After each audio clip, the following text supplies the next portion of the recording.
Mapagpalang araw mga kataba. Lumpiang toge to. Kasi madalas bumibili yung anak ko. Kaya yan, ako naman yung gumawa ng lumpiang toge. Tapos dito, sa kawali, pinagprituhan ko to ng isda kasi may kapartner tong isda. Ayan. Giniling.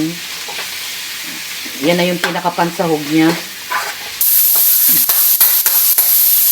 At yung iba nating ingredients, bawang, sibuyas, toge.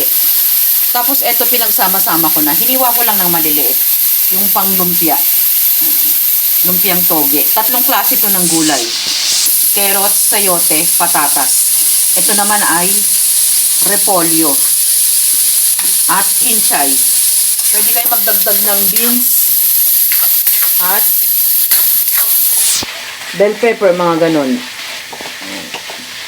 Alam niyo naman, lagi kong nire-mention kung ano lang yung meron dito sa bahay na gulay. Lagyan na natin yung bawang sibuyas.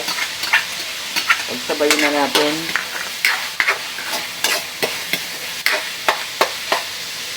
Pampalasa din natin ang ating oyster sauce. Paminta. Konting salt.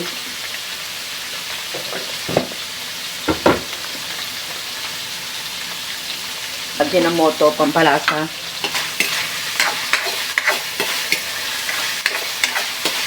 Ayan.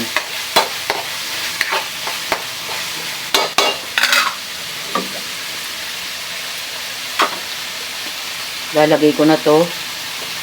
Yung tatlong klase ng gulay. Sayote.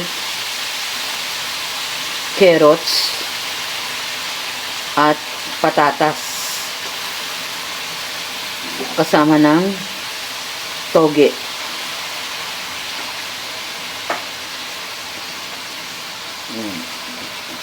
Oyster sauce,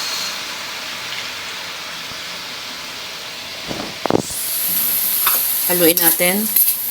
Hindi ko pa nailagay lahat, mamaya na yung ibang mga natira.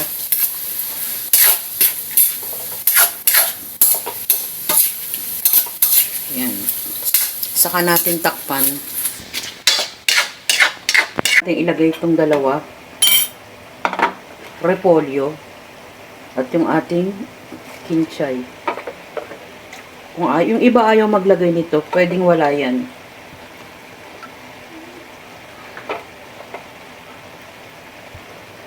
Haluin natin.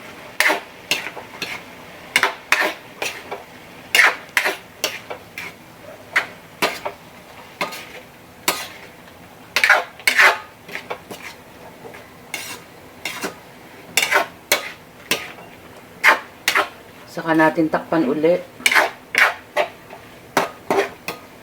Tinikman ko itong mga kataba, hindi ko pa nilalagay yung dalawang gulay. Okay na siya.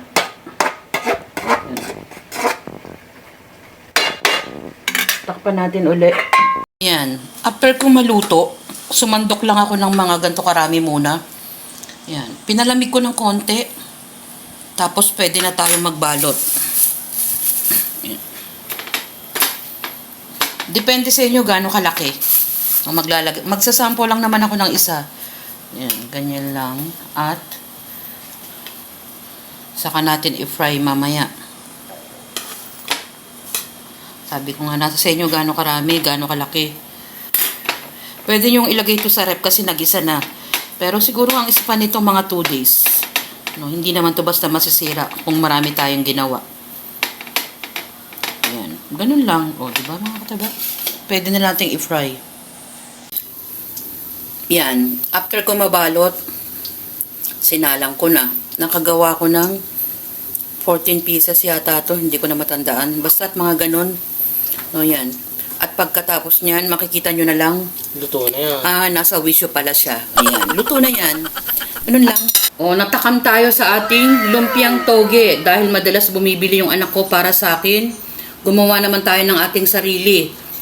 Mga gulay lang naman yan at giniling lang yung pinangsahog ko. Naglagay na rin ako ng sausawan.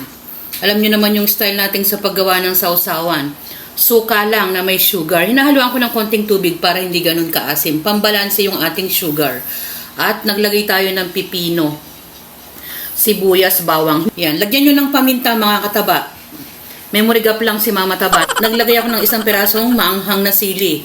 At pipino rin mga kataba. Yan yung ating lumpiang toge. At may sausawan na rin. Enjoy, kumain at maging masaya. Salamat sa panonood. At bye! Ingat mga kataba!